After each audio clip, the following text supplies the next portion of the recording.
with the appropriate medical equipment and support measures in place, preterm babies do make a full recovery and thrive as human beings.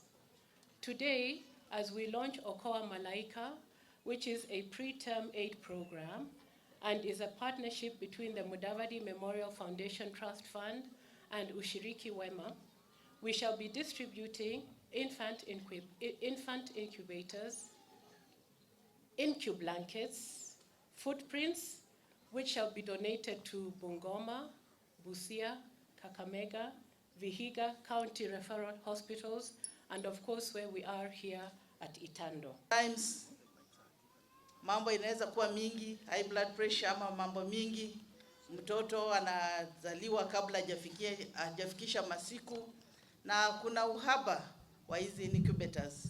So tunamshukuru sana kwa hii mwelekeo amechukua kuona hiyo rika incubators zimepatikana. Because this will go a long way in reducing the costs of giving birth in our community.